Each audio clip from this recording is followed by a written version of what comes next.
Muy buenas noches, empezamos Señales. Hoy estoy con el compañero Fito Cabral. ¿Qué tal, Fito? ¿Cómo estás? Hola, Pati, ¿cómo estás? Bien. La semana que viene se suma ya de vuelta Germán. Germán está por Normandía. Fue al día D Sí, en sí. Normandía, ni Es más así. ni menos. Bueno, nosotros vamos a hablar lo que pasa acá en Paraguay. Hoy justamente vamos a hacer un pequeño resumen de lo que pasó en la semana en el Congreso Nacional, sobre todo en la Cámara de Senadores. El quinto legislador que se queda sin investidura y el cuarto senador, Fito. Estamos hablando de Dionisio Amarilla. Sí, también tuvo su día D, del día de Dionisio Amarilla, Claro. y de destitución y pérdida de investidura en el Senado. Le sacaron la roja amarilla. Sí, una larga defensa de más de 5 horas de Dionisio Amarilla que no se entendía bien cuál era el objetivo. Muchos interpretaron que mientras él hablaba, sus aliados estaban tratando de evitar la destitución y en más de una oportunidad intentaron posponer el tratamiento Claro. de la pérdida de investidura. Y de última intentaron al menos que se cansen los legisladores, con que 4 o 5 decidan abandonar la sala, él ya prácticamente lograba su Exacto. objetivo, porque algunos que iban a votar para salvarlo finalmente terminaron votando para destituirlo, porque ya los números estaban cantados, como el caso de Enrique Baqueta, por ejemplo, que lo defendió a capa y espada, pero finalmente terminó votando por una cuestión de mayoría, hacia dónde me lleva la corriente, por decirlo de alguna manera. Beto Velar, que también abogó por Dionisio Amarilla y por supuesto sus aliados del sector llanista. Claro, claro. Pero hay un informe sobre eso, ¿verdad? Sobre lo que pasó la semana pasada en la Cámara Alta. Vamos a ver.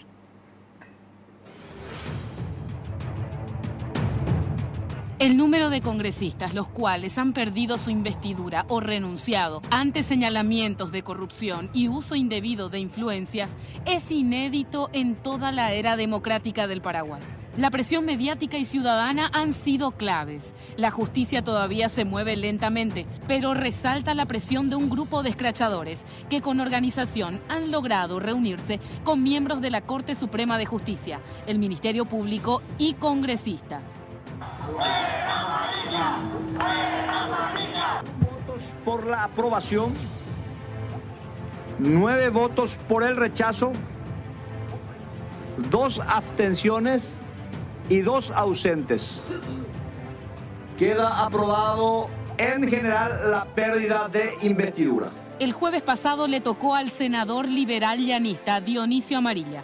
Perdió su investidura como senador de la Nación por uso indebido de influencias al interceder por el empresario Óscar Chamorro en una licitación por valor de 140.000 millones de guaraníes en el Instituto de Previsión Social.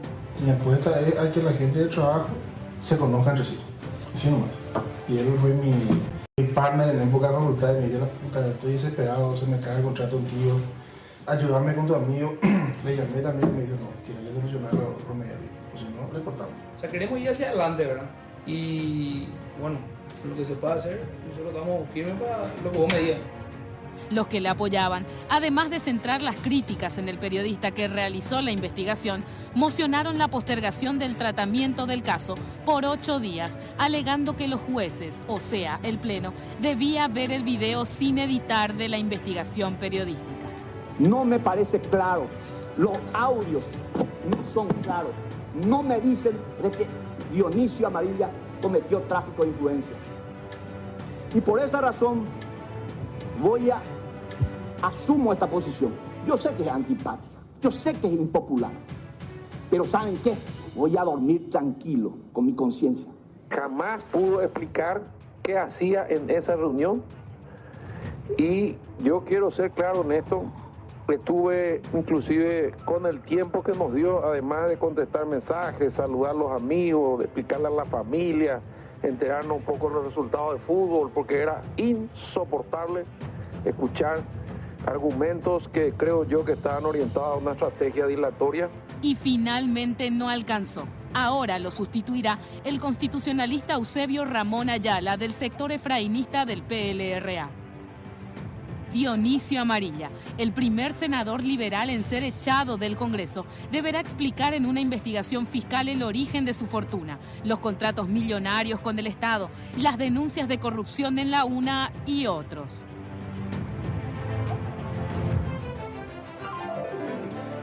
Pero Amarilla no se iría sin nominar a los siguientes. Antes de la sesión donde se definiría su suerte, Amarilla operó en la búsqueda de firmas para solicitar la pérdida de investidura del senador de Agamos, Patrick Kemper. lo denunció por haber recibido una supuesta presión para que interceda por él ante la ministra de Industria Liz Kramer para que se habiliten estaciones de servicio. A cambio, Kemper firmaría las resoluciones de la Comisión de Hacienda.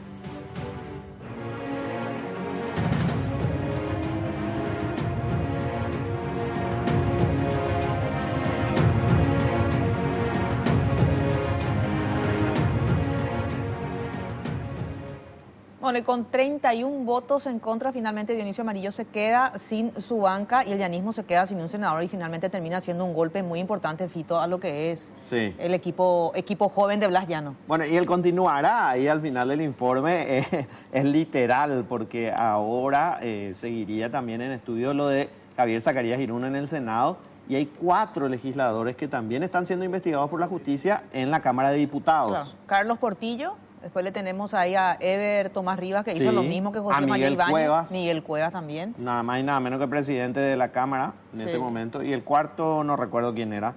Pero bueno, son 4 diputados, un senador y ya son 5 los que se fueron. Exacto. Inédito realmente en la historia del Congreso Nacional. Inédito también el discurso de Enrique Herrera. Mucha gente que era detractora de Herrera finalmente ese día salió a su favor. En el caso también de Sergio Godoy lo mismo, porque presentaron argumentos muy sólidos que no pudo rebatir nunca Dionisio Amarilla durante todas las 2 horas y media que habló solo él. Y quedó muy mal parado Colorado Añetete.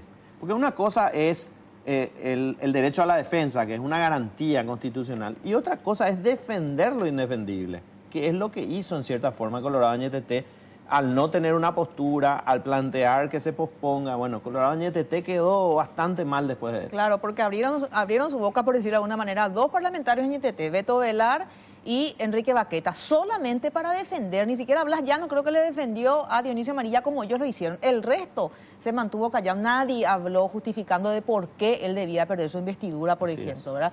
Realmente fue un poco criticado o muy criticado realmente el movimiento del presidente de la República. Claro, y ahora es noticia la esposa de Dionisio Amarilla, que era directora de declaraciones juradas en la Contraloría, que dejó ese cargo una vez que asumió el nuevo Contralor y pasa a ser comisionada al Ministerio de la Defensa Pública, lo cual está generando todo un revuelo porque, bueno, una funcionaria cuestionada pasa a otro órgano público y ahora está la lupa sobre la ministra de la Defensa Pública. Pero vos te das cuenta que es un pago de favores de parte de la nueva ministra de la Defensa Pública al llanismo. Ella es una mujer que milita en el llanismo, la nueva titular de Defensa Pública, y que finalmente le lleva a la esposa de un llanista, ¿verdad? O sea, esos son los favores políticos, por eso se hacen los acuerdos en el Senado finalmente, y en menos de de un mes que fue designada ella, Fito ya tiene el primer favor político ahí. Así es. El comisionamiento para que nos siga allá en la Contraloría. Bueno, nosotros tenemos que hacer una pausa, Fito. Sí, y a la vuelta vamos a hablar de un tema súper importante que tiene que ver con lo que está ocurriendo en escuelas y colegios, el acoso y el bullying. Vamos a estar con gente que conoce mucho del tema de educación, del tema de psicología también, así que a la vuelta de la pausa tratamos de ese tema.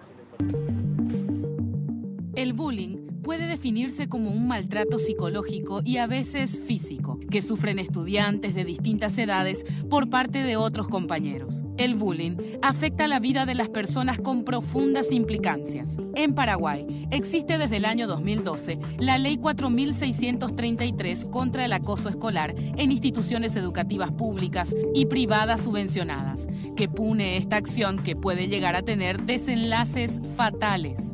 La primera condena fue en agosto del año 2014, cuando 2 adolescentes fueron sancionadas con trabajos de apoyo a la comunidad y a seguir una terapia de orientación psicológica por haber acosado a una compañera en el colegio durante varios años.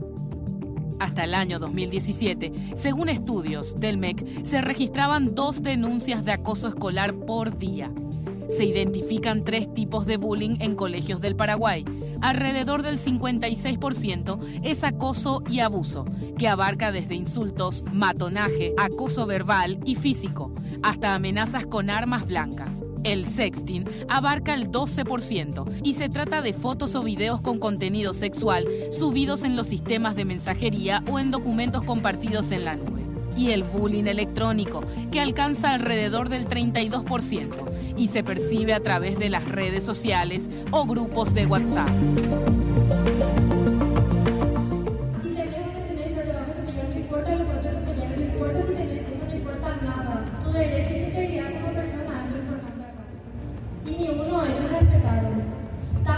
quitó la foto, como el que guardó, como el que vio y no hizo nada, todos son culpables. En las últimas 2 semanas se registraron casos muy puntuales. 2 adolescentes cometieron suicidio con 1 semana de diferencia. Eran alumnos de un colegio privado de Ñemby. Las cartas dejarían entrever que tomaron esta drástica decisión por el sufrimiento que estaban pasando al ser víctimas de acoso escolar. Venía siendo víctima de bullying justamente porque era gordita. Ella no le había contado a nadie, pero que ella venía sufriendo eso sola y que ya no aguantaba, ¿verdad? Que si bien le amaba a sus padres, a su hermano, a sus amigos, todo no era lo suficiente como para que ella continúe con vida, ya no aguantaba. El caso ya está en manos de la Fiscalía, así como la denuncia de sexting que se hizo viral por parte de jóvenes estudiantes de un colegio capitalino, que denunciaron a sus compañeros varones. Ya vamos a dejar pasar una vez más, ya pasó el octavo, ya pasó el noveno, ya pasó el primero y ahora volvió a pasar. Ya vamos a dejar otra vez que no sean sancionados. Estos compañeros tienen becas, estos compañeros van a participar en el centro de estudiantes, tienen muchísimos beneficios del colegio. ¿Y cuántos alumnos se les echan por notas?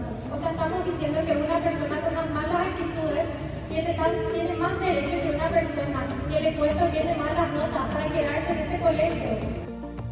En ambos colegios, tanto la Fiscalía como el MEC ya han tomado intervención.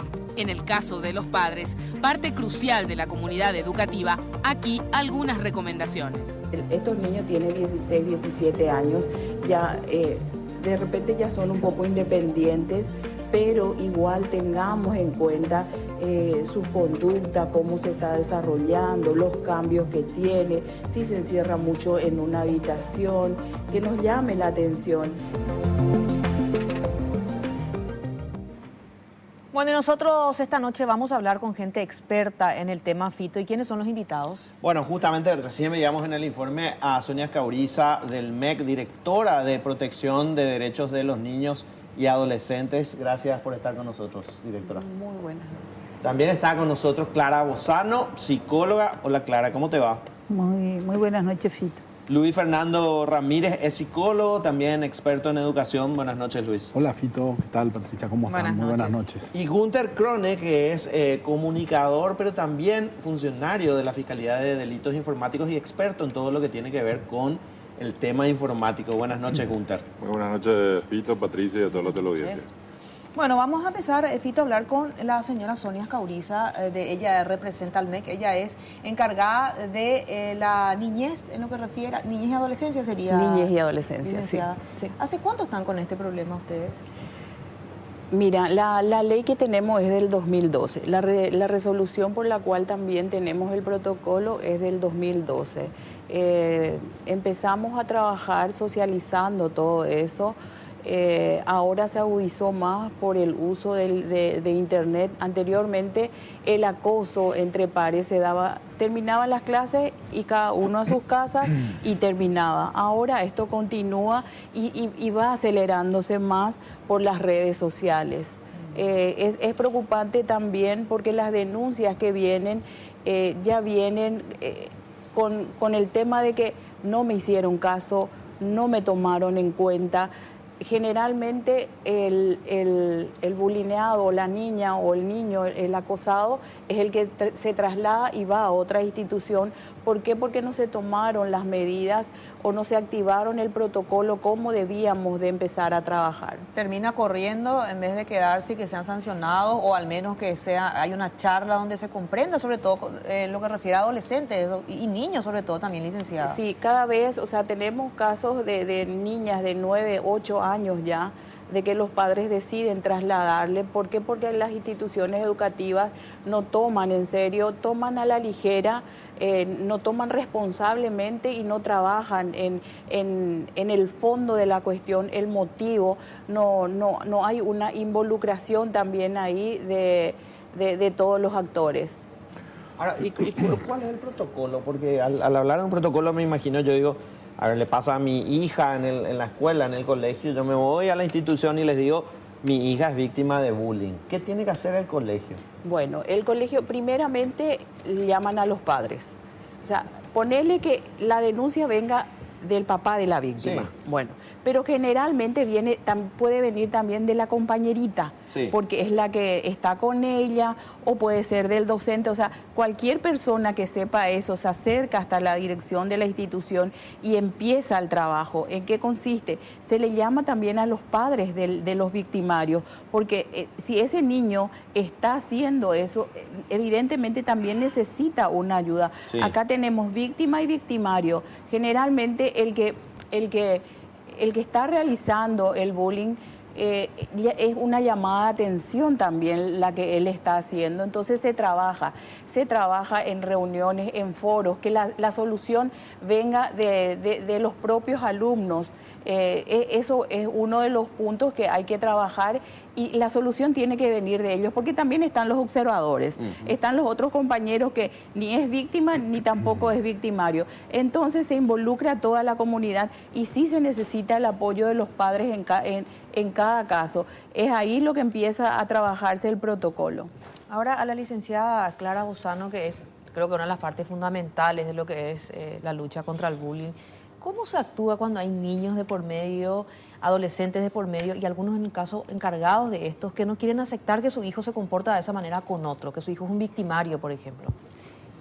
No es tan sencillo, ¿verdad? Porque realmente uno de los mecanismos que no es porque las personas adultas o los padres tengan maldad. Uno de los mecanismos que usamos bastante se llama negación, ¿verdad? O sea, cuesta mucho poder aceptar eso. Ahora, el problema es muy profundo y además es complejo, ¿verdad? Entonces yo solamente quiero así ver un poco, para mí desde mi práctica inclusive psicoterapéutica, considero que nosotros vivimos una sociedad violenta.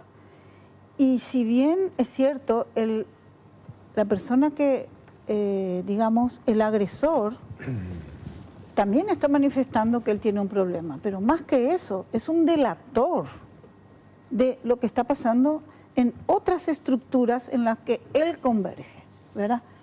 Incluyendo cuestiones sociales como que escuchan en la televisión, en la radio, que escuchan por el barrio, cómo son manejadas, el lenguaje hoy en día en la televisión muchas veces es muy soaz, es muy no hay, de hecho los valores son cosas que tenemos que empezar a buscar debajo de la alfombra y aún así a veces no lo encontramos, ¿verdad? Pero simplificando, ambas personas, tanto el agresor como la víctima, obviamente son víctimas del sistema. Solo que uno es un delator del sistema tremendo de violencia en el cual vivimos, y esa violencia está insertada en los hogares. Nosotros nos olvidamos que de 0 a 12 años como mínimo, y esto está contemplado, si bien es cierto, no se trabaja mucho de esto, la psicología está en deuda muy grande con la sociedad, al no hablar más profundamente sobre esa etapa llamada la etapa de la necesidad de dependencia.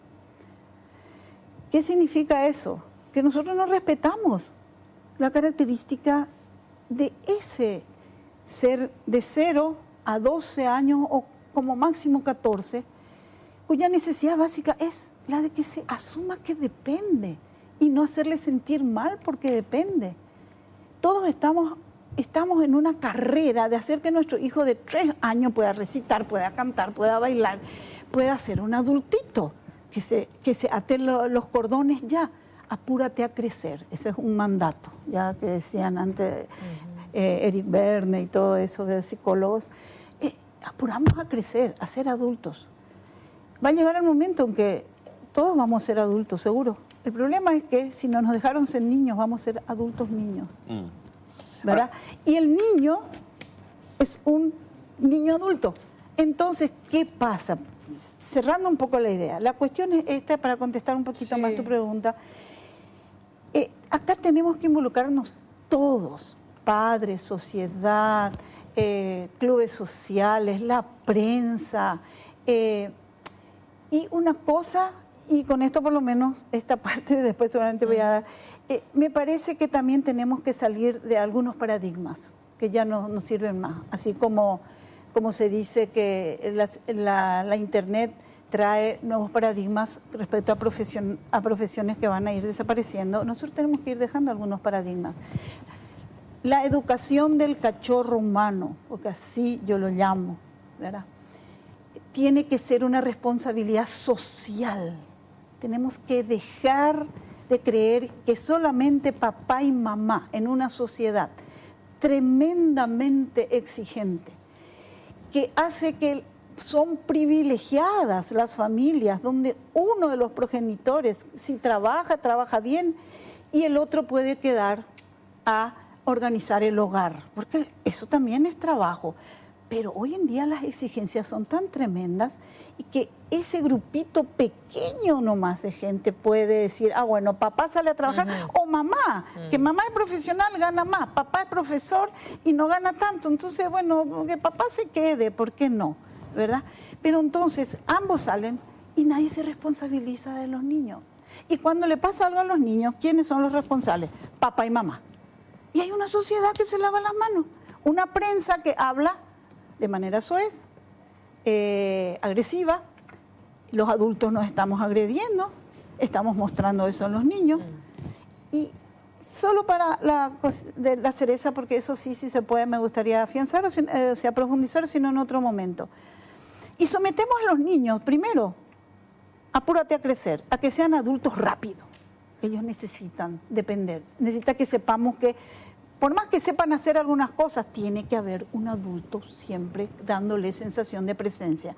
Entonces los hogares se están convirtiendo en nidos vacíos para los chicos que llegan del colegio en una casa vacía. Y esto es muy serio, ¿verdad? Es muy serio. A Luis Fernando le quiero consultar, ya que vos tenés experiencia como psicólogo y además estando en varios colegios, digamos, con la experiencia de qué ocurre dentro de una institución educativa. ¿Qué se hace? Porque nosotros nos ponemos a pensar y decimos, bueno, que le llamen a los papás del chico, que es el malo, entre comillas, y que le rete la directora y terminó el problema, pero no funciona así. Claro, yo creo que lo que tenemos que hacer es entender dónde estamos hoy y por qué el problema tiene la dimensión que hoy tiene. Porque bullying siempre hubo y existía, solo que hay algunas características que hoy hacen que esto tenga un volumen diferente. Voy a poner un ejemplo. Antes, la contención social, la contención del grupo, un poco lo que dice Clara, es decir, la familia y el grupo de amigos hacía que exista una contención social, como una red, el malabarista arriba y tiene una red abajo, que permite una cierta seguridad. Eso no hay hoy. Lo segundo, antes las acciones eran físicas, o sea, había presencia física. Si no había presencia física, no había problema.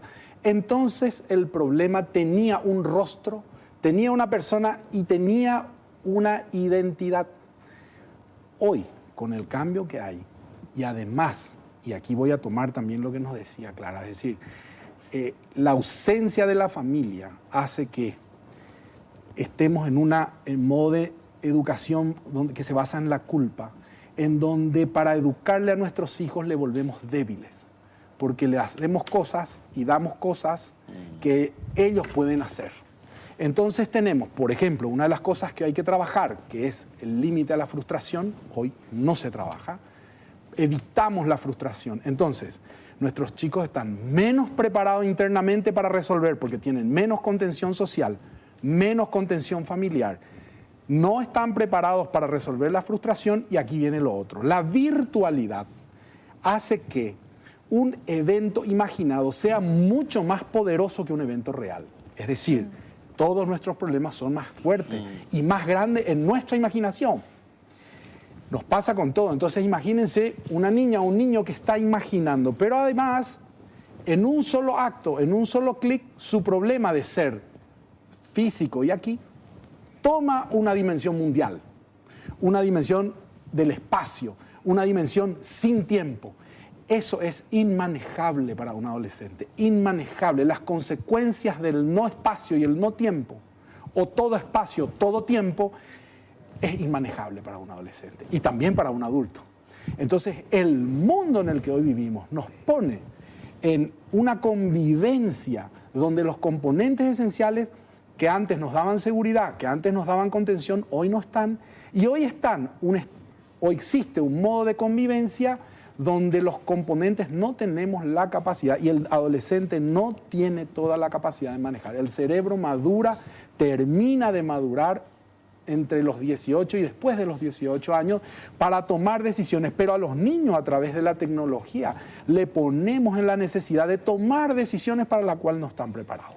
Entonces, fíjense en esta complejidad, el mundo se hace muy difícil y ahí tenemos que tomar el acoso y el bullying como elementos que impactan en este contexto y hacen una explosión que terminan lastimosamente en estas situaciones como las que tenemos que vivir. Y justamente hablaba Luis sobre el tema informático, Fito, y quiero preguntarle a Gunter, ¿verdad?, que es experto en cuestiones que tienen que ver con delitos informáticos. ¿Cómo se manejan estas situaciones? Porque casos pasados que no vamos a dar detalles, ¿verdad?, tiene que ver con lo que se escribía en las redes sociales y quienes manejan algún tipo de página en donde de alguna forma termina acosando al adolescente, al niño, a la niña, que hace que esta persona que se siente víctima termine tomando decisiones determinantes como el suicidio, por ejemplo.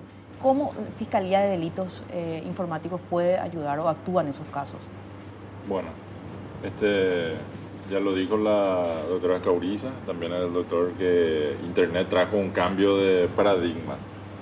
Está la viralización de los materiales que se comparten en Internet y también está la perpetuidad a la que lleva un material que se comparte en Internet. Hay veces en que el Ministerio Público actúa cuando hay una acción penal pública y existe en el Código Penal los tipos de delitos en los cuales puede intervenir. En algunos casos se dan delitos, efectivamente, en el cual puede intervenir el Ministerio Público y hay casos en el que lastimosamente no puede intervenir y bueno, ya queda en caso de una querella autónoma o en el caso del Ministerio de Educación para que dentro de la institución o dentro del ámbito educativo quede esa solución. Cuando interviene normalmente el Ministerio Público es cuando si bien el bullying no es un delito, el acoso de por sí como se conoce en esta área no es un delito, el acoso del tipo penal, el Código Penal tiene que ver con el ámbito laboral, debe ser modificado, sí, para adaptarlo a nuestros nuevos tiempos. El delito, no es delito. Ahora, si dentro de la acción realizada por el menor existe, por ejemplo, la filmación o la fotografía de una compañerita o de un compañerito que se está bañando, que está tomando una ducha o que es gordita y se está cambiando y después vienen las molestias, digamos, exponiendo al menor o a la menor en actividades de manera sexual, sí podríamos estar hablando de un tipo penal en el cual puede intervenir y de hecho se interviene, o la Unidad Especializada de Delitos Informáticos, o la Unidad Especializada de Trata de Personas y del delitos contra menores, donde se toman acciones y, en el caso de que sea una persona que pueda ser imputable, podría ser procesada como corresponde y como establece el Código de la Niñez. Y en muchos casos en el que se podría intervenir, ni siquiera esos chicos son imputables, porque son menores de 13 años los que realizan las acciones. Y hay muchos casos en el que correspondería, si el padre lo desea, sí, hacer una querella, por ejemplo, si es que está diciéndole al chico no constantemente que es un ladrón o que es esto, es aquello, si es que no hay una acción en la que el Ministerio Público deba intervenir. O cuando hay el Ministerio Público intervendrá cuando hay una coacción, un delito contra la libertad de la persona donde le obligan o le obligan a hacer o a dejar de hacer algo que él quiera hacer, cuando existe un material de un menor.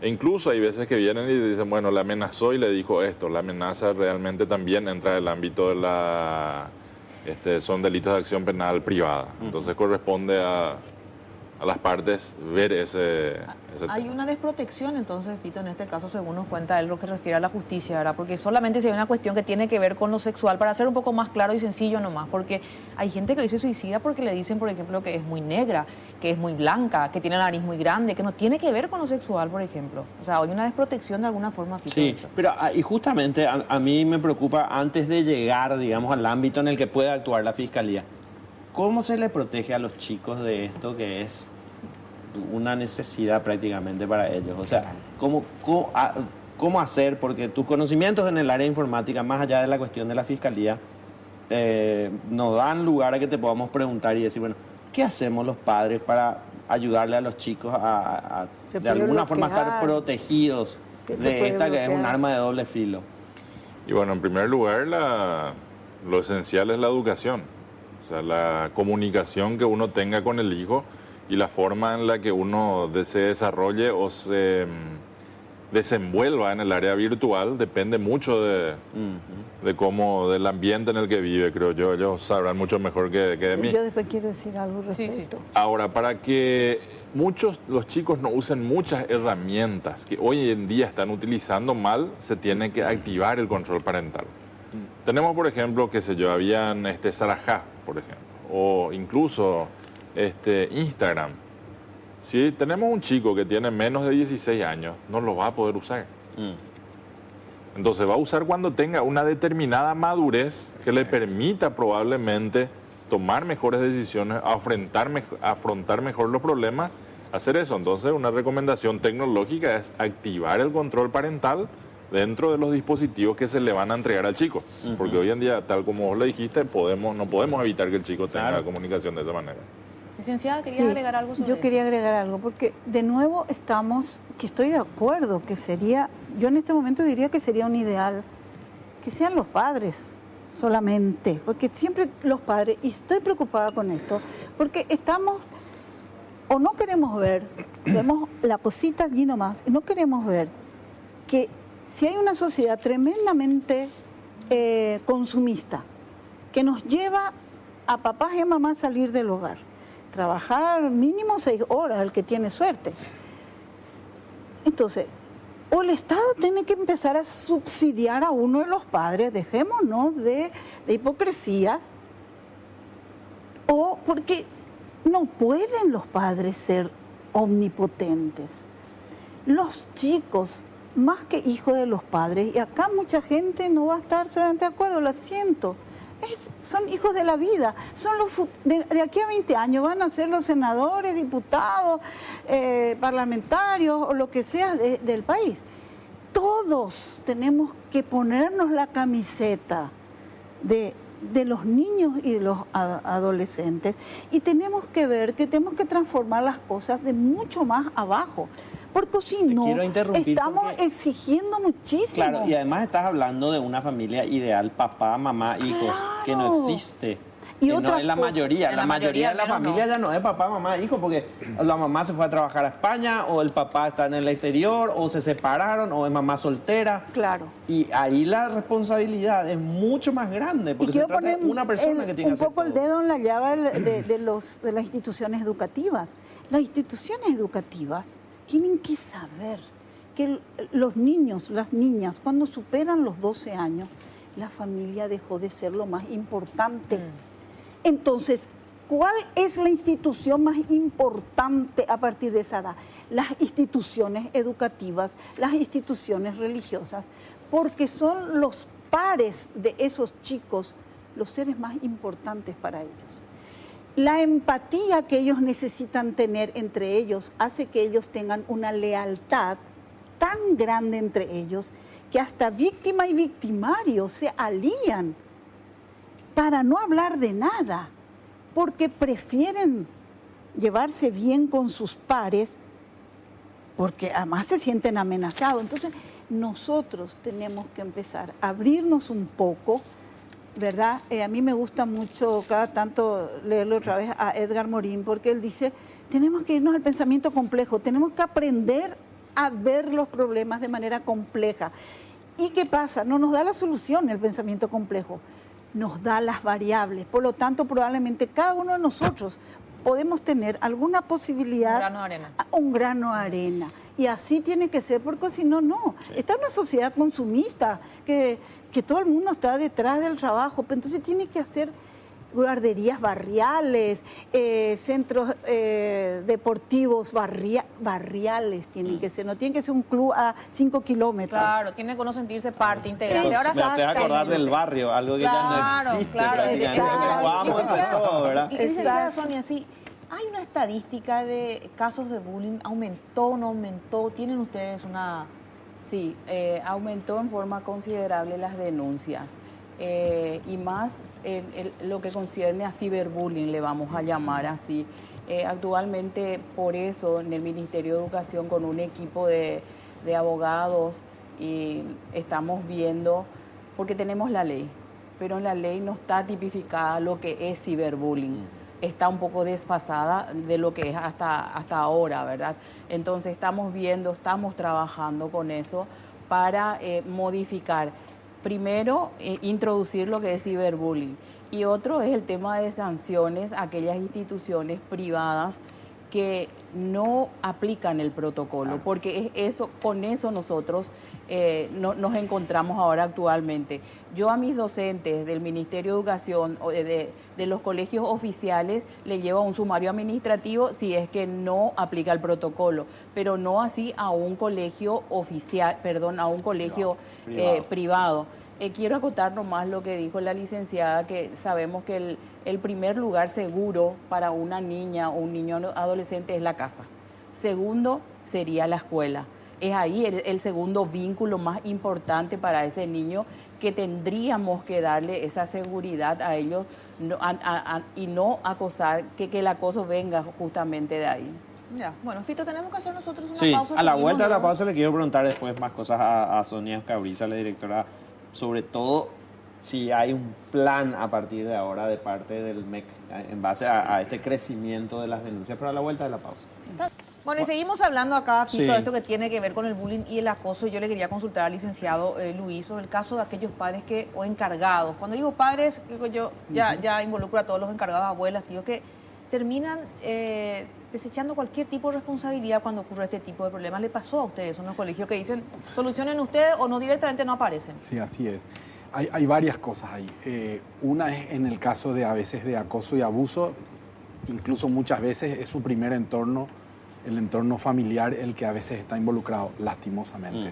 Entonces ocurre al revés, es la escuela el lugar en donde el niño se ve defendido o tiene la posibilidad, como decía la directora, de activar un protocolo, que además está muy bien puesto y realizado de manera de cubrir la identidad, porque lo que ocurría en las escuelas es que como la maestra se hacía cargo, después la maestra era la denunciada y tenía a toda la comunidad contra la maestra, que no hizo otra cosa que ayudar al niño.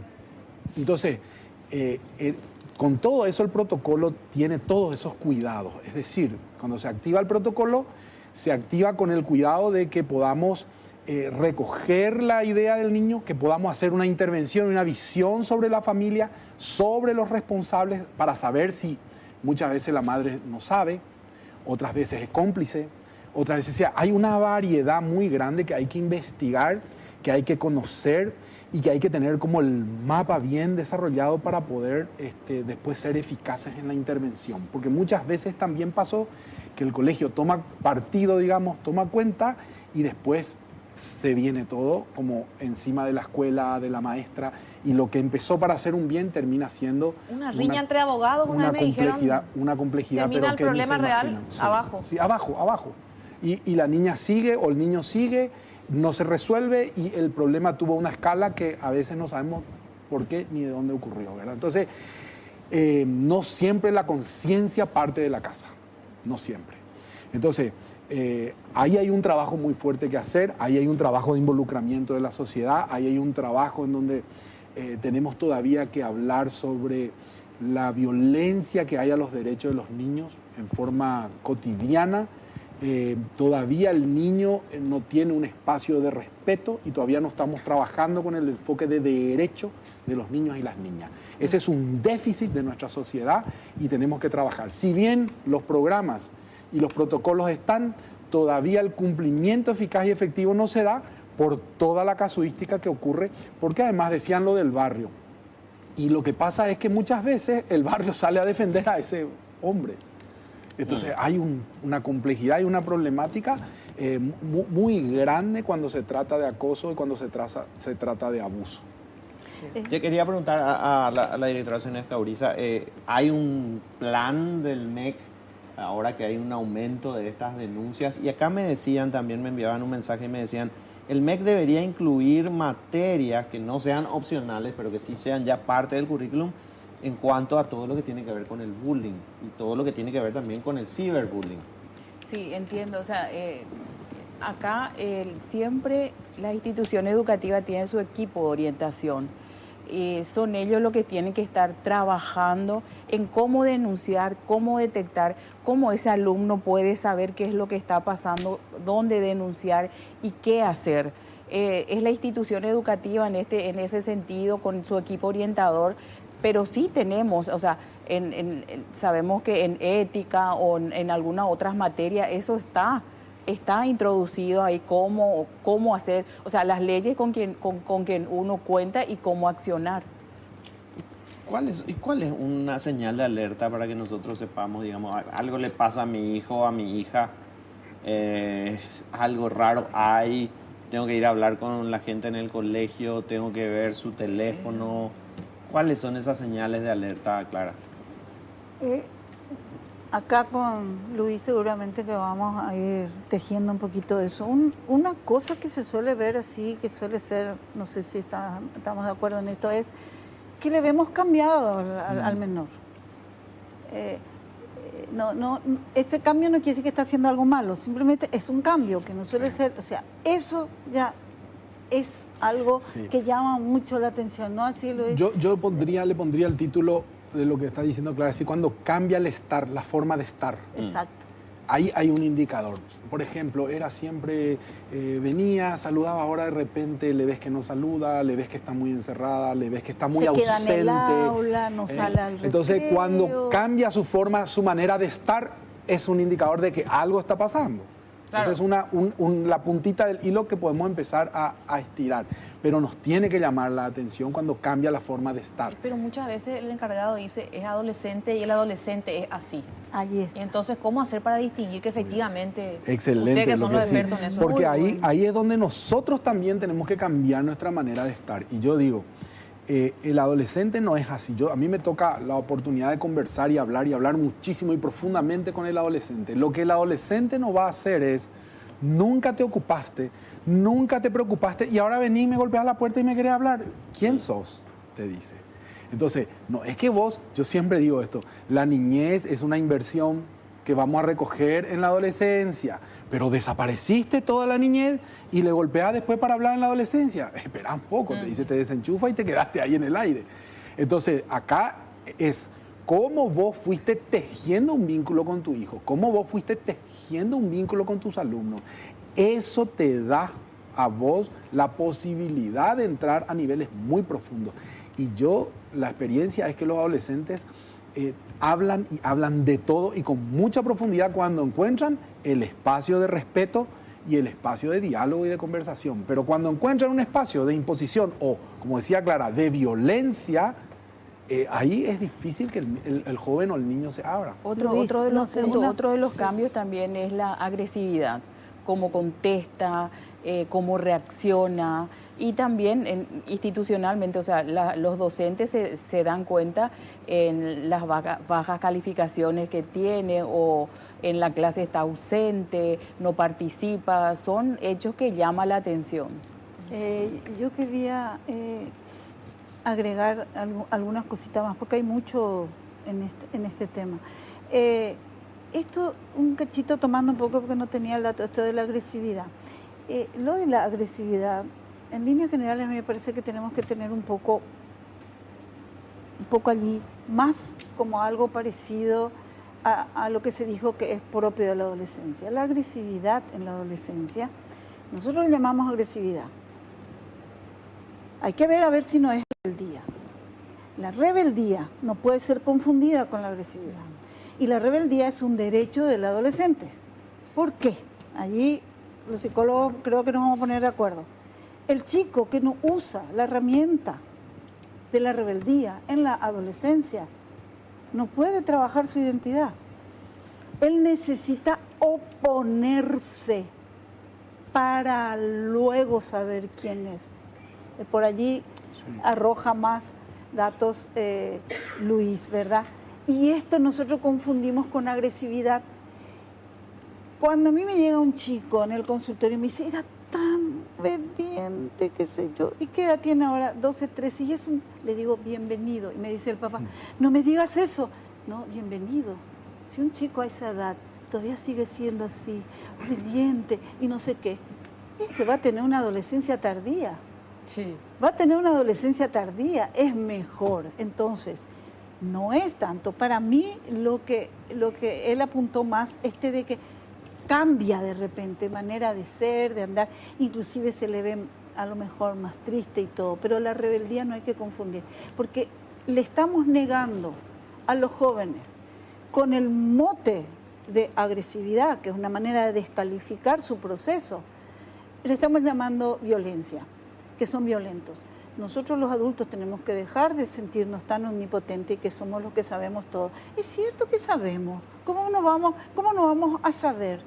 Pero lo que le tenemos que demostrar al adolescente es que nosotros no estamos omnipotentemente mostrándole que nosotros sabemos, porque nosotros lo vamos a acompañar en su proceso de equivocación, de que se cae y que se levanta. Entonces, ojo con eso, porque con eso hay muchos chicos que están haciendo un proceso de rebeldía como parte de su identidad y allí se le trata de violento y se corta su proceso de desarrollo. Sí, yo entiendo lo que es lo que está diciendo la psicóloga, pero yo hablo con razón, con elementos de las denuncias que tenemos cotidianamente, porque tenemos casos en que un alumno se pelea o le empuja o hay hechos de violencia en la clase o en la institución educativa. A eso me refiero. Eso sí. O sea, sí, entiendo de repente también de que pueda realzar así su personalidad, pero yo hablo de hechos violentos en sí ya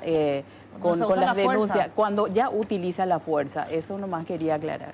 Gunter, ¿y qué pasa con los celulares y las fotos que los chicos utilizan mucho? Ahí veíamos en el informe el sexting, ¿verdad? Que es una cuestión terrible, porque las fotos, yo particularmente cuando hablo con mi hija le digo, lo que vos envíes se va a quedar para toda la vida, en cualquier lugar va a aparecer esa foto hasta el día que tengas nietos. Sí. Ojo con las fotos y compañía. ¿Qué es lo que ustedes suelen ver? Y mira, mayormente se ve que el productor es el propio chico. O sea, los productores de ese tipo de materiales son los propios chicos. Como es natural y están las hormonas ebulliendo dentro del cuerpo de los chicos, y con estas nuevas herramientas, anteriormente se dan otra forma de relacionamiento entre las personas. Hoy en día, dentro de esa virtualidad, o sea, eso que estás lejos pero que a la vez estás bastante cerca, permite de que se desarrolle la sexualidad de otra manera.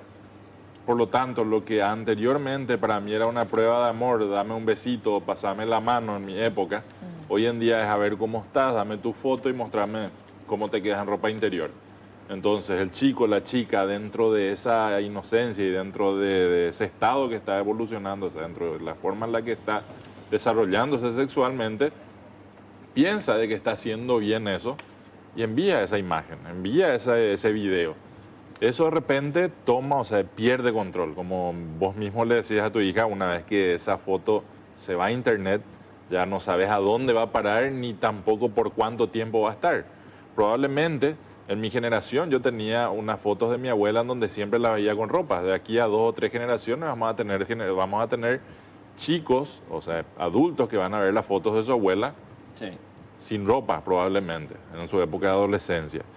Entonces, cuando pienso de por ahí que mi hijo, mi hija está muy encerrado en su pieza porque está haciendo su trabajo o está estudiando, pero está con la computadora, internet o un teléfono, hay veces que la gente se equivoca porque cuando vamos a una intervención adentro de una casa, la mamá te dice, pero mi hija no sale de la pieza, ella todo el día está en su pieza estudiando. Pero puede y estar en su escribiendo con el pieza es propio donde enemigo. está totalmente.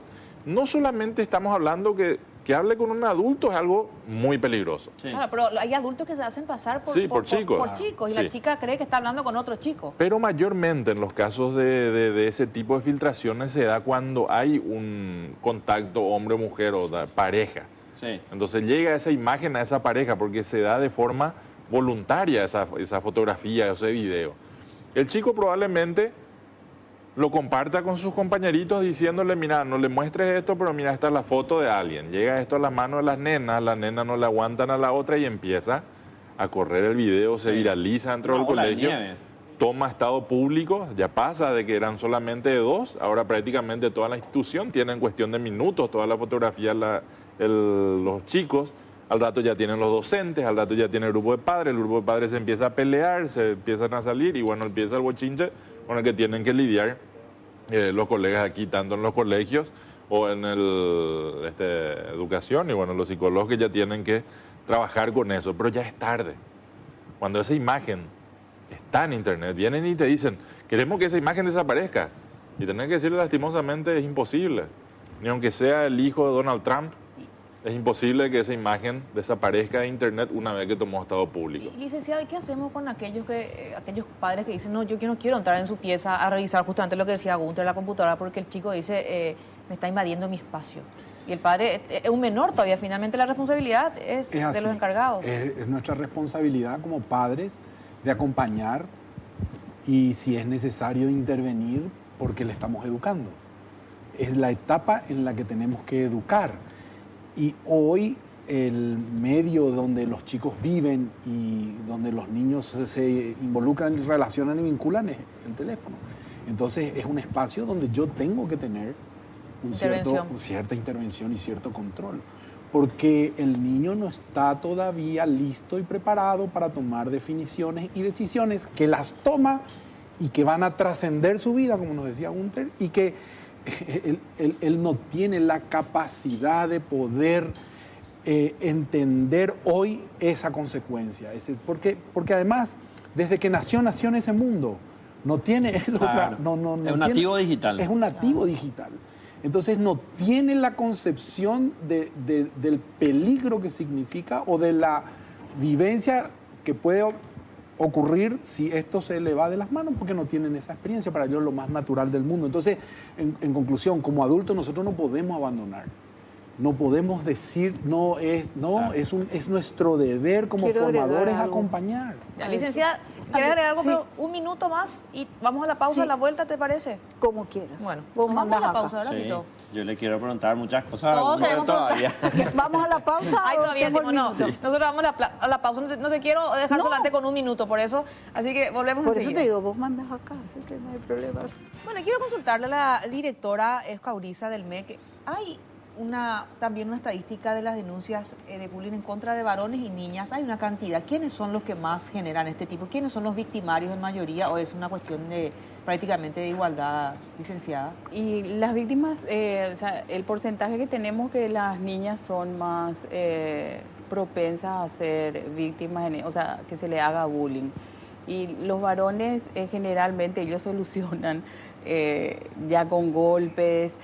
Las niñas están un poco más, en ese sentido, un poco más vulnerables, las niñas. Ya. Le quería preguntar a Gunter el tema de control parental que mencionabas en los celulares, que son programas que podés instalar, ¿verdad? Y que podés hacer algún tipo de seguimiento, pero hay otro tipo de control parental también, que es decirle a tu hijo, no, yo voy a controlar tu celular. Eso es lo que la contraseña me la decís porque me la decís, o si no te quedas sin celular, ¿verdad? ¿Cuál es el método más efectivo? Bueno, mira, existen programas que son muy invasivos. O sea, el que te permite a vos tener un control del teléfono como si fuese que lo tenés en tu mano, entonces podés controlar sin que él vea o sepa así constantemente. Existen los teléfonos, todos los teléfonos que compramos tienen de fábrica el control parental. Yo puedo entrar, cuando entro a la configuración de inicio, digo cuántos años tiene la persona que va a usar, y cuando se trata de un menor, él me pregunta, ¿quieres activar el control parental o no? Y bueno, yo le doy sí. Entonces ahí él no me deja o no le deja instalar, ver, buscar contenidos que están definidos que no son para su edad. Por supuesto, los chicos hoy en día vuelan y están 10 pasos más al frente que nosotros en cuanto a lo que es tecnología, y van a trabajar y tarde o temprano van a saltar ese control parental y van a estar de vuelta con los contenidos que ellos quieran acceder. Pero mínimamente es una barrera que va a evitar en principio que pueda acceder a ciertos contenidos. Licenciado Luis, ¿qué es lo que más preocupa? Obviamente el bullying preocupa, la reacción de los padres preocupa, pero ¿qué es lo que a ustedes en todo este contexto, en la problemática más finalmente les llama la atención o les da como una alerta? Mira, lo que a nosotros nos preocupa muchísimo es la soledad de los adolescentes y el adolescente con un elemento tan potente, tan poderoso, solo, sin posibilidades de poder resolver muchas situaciones, y lo más triste es que eso les empuja a una situación en donde se les apaga la luz y tienen que llegar al suicidio. Y son cifras muy altas, casi uno por día en un país como este. Intentos, Entonces, más. eso es lo que a nosotros sinceramente nos entristece y nos da mucha pena que nuestra juventud, que nuestra adolescencia hoy no sea tomada en serio. Es decir, nos generemos estrategias para acompañar a nuestros hijos, para estar con nuestros hijos, para convivir con ellos, para darle esa contención que teníamos, esa contención que antes existía en tu barrio, existía con tu grupo de amigos. Hoy eso no existe, ¿verdad? Entonces, los adolescentes necesitan, los niños necesitan esa contención y ese espacio. Y yo creo que la virtualidad lo que hace es hacer mucho más grande el problema, hacer mucho más amplio el tema, pero que nos llama la atención y decir, tenemos que aprender dos cosas, yo pienso. Tenemos que aprender a estar de nuevo, a convivir con este nuevo formato.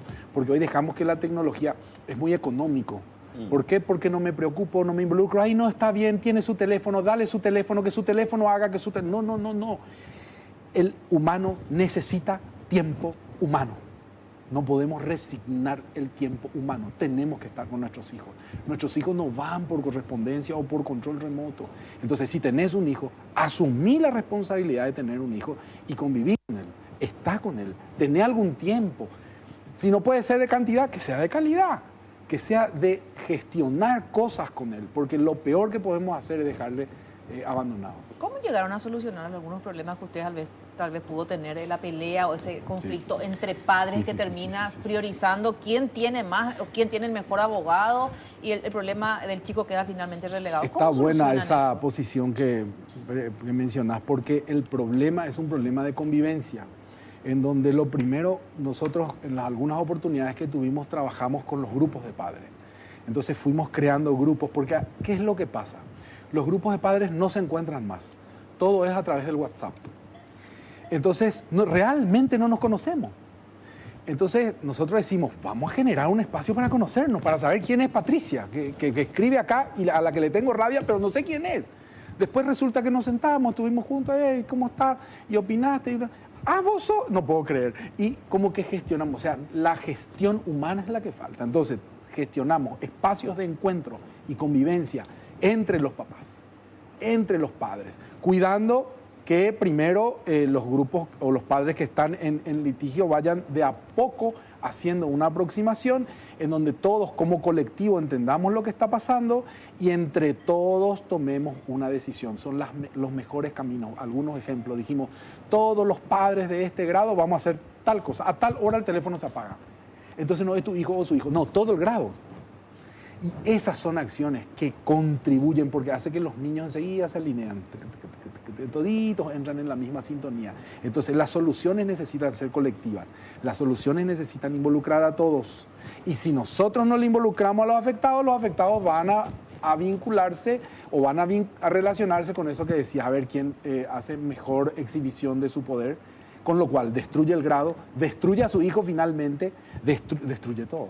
Entonces, esos mecanismos no nos conducen. Tenemos que producir el encuentro, el diálogo, la conversación, la comunidad, la convivencia y sobre todo son problemas humanos que se resuelven con humanidad, no con tecnología. Vos querías decir algo, sí. Clara, hace rato te quedaste ahí. Muchas cosas entonces me surgen, sí. Pero voy a seguir un poco la línea que había dejado Luis con esto de que está lo que... acá el compañero habló sobre el control parental, que me parece interesante, pero lo que él acotó, esto de los padres, y que Fito me parece que lo hizo muy representativamente muy bien, es como con firmeza, pero sin perder la ternura, hacerle saber al hijo que él no tiene todavía edad como para que yo como mamá o yo como papá no le acompañe en una serie de procesos y que por lo tanto dentro de eso va a estar que cada tanto me va a pasar su celular. O sea, el problema es el cómo nosotros gestionamos, como decía Luis. Y cuando él habló de gestión humana, me acordé de la película La educación prohibida. Yo creo que todos los padres, todos los educadores tendríamos que ver un poco, o sea, no sé si para copiar todo lo que sea. Yo creo que allí lo que muestra realmente esa gestión humana profunda, donde nos falta realmente la ética, nos falta el compromiso. Esa película es maravillosa realmente.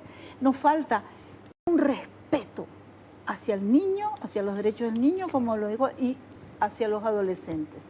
Porque si nosotros no los respetamos, ellos van a tener todo el derecho de poder decir, nosotros perdemos autoridad moral cuando no les respetamos.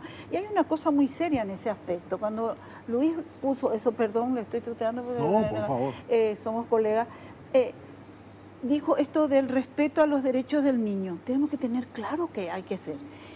Y en las redes sociales, cada tanto, y yo estoy en por lo menos 3 redes sociales del grupo de psicólogos, de varias entidades, cada tanto llega un flyer que dice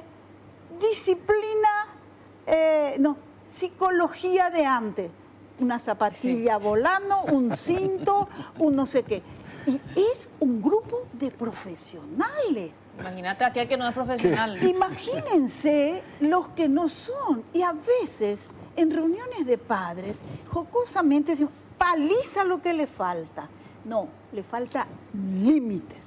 Correcto. Y digo así, porque los límites tienen que ser puestos categóricamente con firmeza y categóricamente sin perder la ternura. Firmeza es no. Decía Jorge Bucay, le preguntaba a la gente, ¿cómo se dice no? Ponía en la pizarra. Así se dice no. No. El no de un educador, de padres, hacia un menor, tiene que tener la solvencia moral y ética y con la ternura de saber que es su obligación guiar el camino. O sea, más adelante va a tener la posibilidad de decidir y mandar mandar a la miércoles todo lo que nosotros le hemos dicho. Pero yo creo que el educador, los educadores, nosotros los profesionales, los psicólogos, que también somos un poco educadores de la vida, ¿verdad? Y los padres, nuestros hijos son como ríos que fluyen. Nosotros tenemos que ponerle el borde, digamos, y que no se desborde. Y si se va a desbordar, no podemos ir a los gritos, a perderle el respeto. Pero, por lo tanto, yo creo, y no sé quién dijo, si nuestros hijos saben que nosotros le tenemos que decir, vos dijiste esto, te dicen, estás violando mi intimidad. No, violar intimidad va a ser cuando vos seas mayor de edad. Y en algunos casos, si falló en algo, tiene que tener consecuencia, pero la consecuencia no tiene por qué ser, no sé, que se quede. Una cosa, castigar con los amigos, o castigar con el deporte, o con la música, por favor, padres que me están viendo. No, nunca. No te vas a ir al fútbol. Ese es un lugar de salud. No vas a irte a tu clase de canto. Que la consecuencia sea y una cosa que con los adolescentes, yo si me dan, termino acá, con los adolescentes resulta mucho, es decirle, mira, toda transgresión a lo que nosotros conversamos va a tener consecuencias. Y cuando es adolescente, negociamos la consecuencia con el chico. Por ejemplo, ¿a vos qué te parece cuál va a ser tu consecuencia? Yo me he visto en una vez tan sorprendida con esto, que en la época más o menos de Fito, el Nintendo era fantástico, ¿verdad? Era el juego del momento. Cuando yo terminé diciéndole a mi hijo, bueno, hoy vos vas a decir cuál va a ser la consecuencia. Se dio la vuelta, se fue a su pieza y me entregó mi Nintendo. ¿Cuánto tiempo? Y no más que de una semana, mamá. Bueno, listo, una semana. Negociado. Entonces, Clara, ¿qué pasa?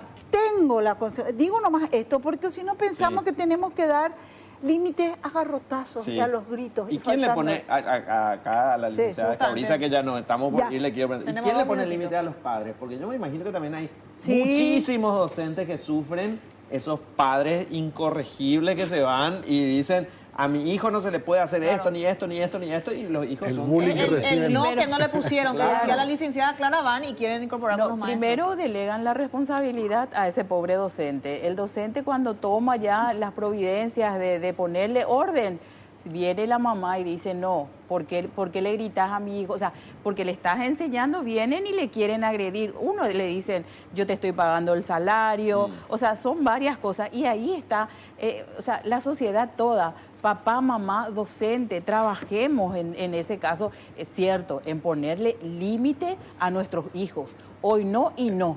No es de repente, sí, vamos a hablar, o de... No y no. Licenciada, hace poco límites. veíamos la maestra que fue denunciada por maltrato a sus alumnos. Sí. Cuando vimos el video, eran los alumnos que le estaban Sí. bulineando a la pobre maestra. Sí. Es que tenemos eso, ¿por qué? Pero ¿dónde viene ahí? Ya la responsabilidad de los padres. Son los padres que no le están diciendo cómo respetar a una docente. Es ahí también, delegan también la responsabilidad muchos padres. Bueno, la señora Sonia Escauriza, Clara Bozano, Luis Fernando y Gunter Crone, muchísimas gracias a ustedes por estar acá, por venir esta noche. Ya penosamente llegó la hora. Este debate cada vez se puso más interesante, Excelente, ¿verdad? sí. Así que creo que en algún momento vamos a volver a invitar. Bueno, y ahora nosotros queremos hacer un humilde homenaje a todos los héroes de la Guerra del Chaco. Este es un programa que se emitió acá en Señales hace 3 años, un especial por el aniversario de la paz del Chaco. Y bueno, y con esto nos vamos. Nos vamos hasta el próximo domingo. Espero que disfruten de este material. Sus leñas han llegado a doblarse por tanto disparo. A ver, Francisco, si te escuchamos con 13 Tuyutí. Número 13 ese regimiento, Tamoñano Mento Yecuá, Portín de Nagua ese campamento, la muralla viva Olleja.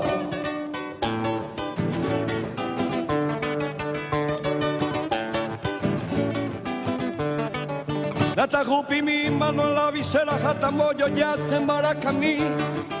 Amongara y bonana, guachinchera, hasta los pura hey, 13 Tuyutí.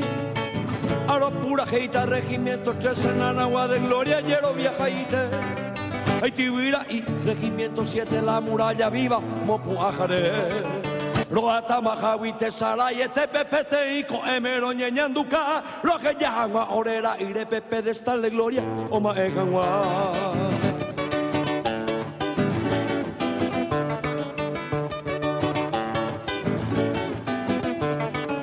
Orea veí Paraguay, Esteba soldado, ya éramos urunde y mi. Da y voy intero ya la base, abandono y coteme y enero shishi. Comando y rezaba el gendive, brizuela, moco y bebo y añambarca. A León, Chaqueña y Quiere fuera mayor, caballero Orerubilla. Cachorro de tigre suele ser overo, más hora iré, más y toye y hoy me patía de 20 de enero, de niño un atupe en boca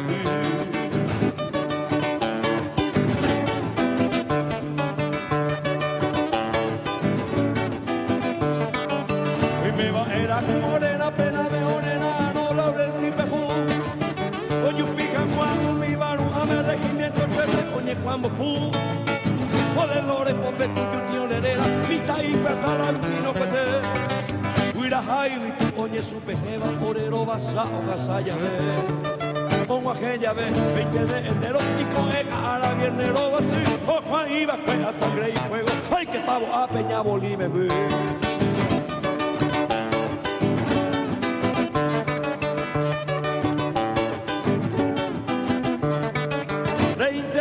Que cogen su vivando de Samoa y Paraguay. Hoy japena me hipotiera su iba de 513 cabi su coche. Cute que mojanera cae pero hoy juta a ver pide permi. Oye pollo ca, rico tuya vino nanaguaro que me oyo soy ti. Tuve tapo y te pegó una victoria, regimiento 13 o puta vivir. Cojan el castumbaje y la historia, no vamos a hijarras a guaraní.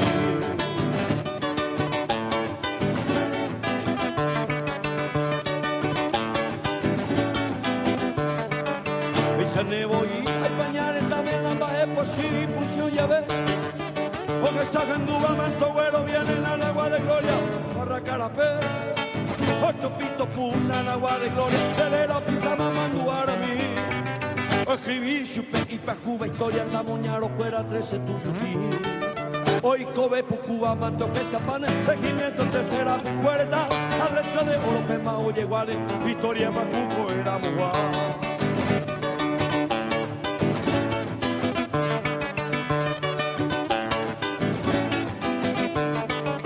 Y porque cañón lo sobe y metralla llaman boca ahí bate avión.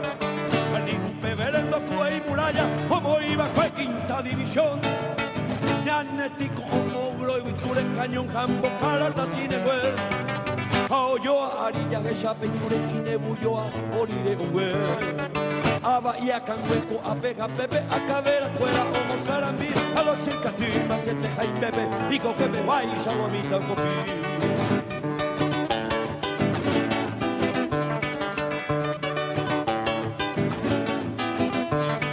Coheti vive ore retendo pecura en Villa Cuénica tuyo y qué. Oseja Perame, Rodolfito López, Boca Ira Tabe, Ojo Apete, Umi 105 y Puape Novan, Boca Pugendavio y Jutata, Tesa Piramita, Tatión Yapova, Ñucacabi, Asururumba, Ñagenduro, Gina, Wiririo y Coba, La Yaibo y Yaicobeta, Dai por Irupi y Pi Apopova, Tapendo Yujuy, Temi Guayabá.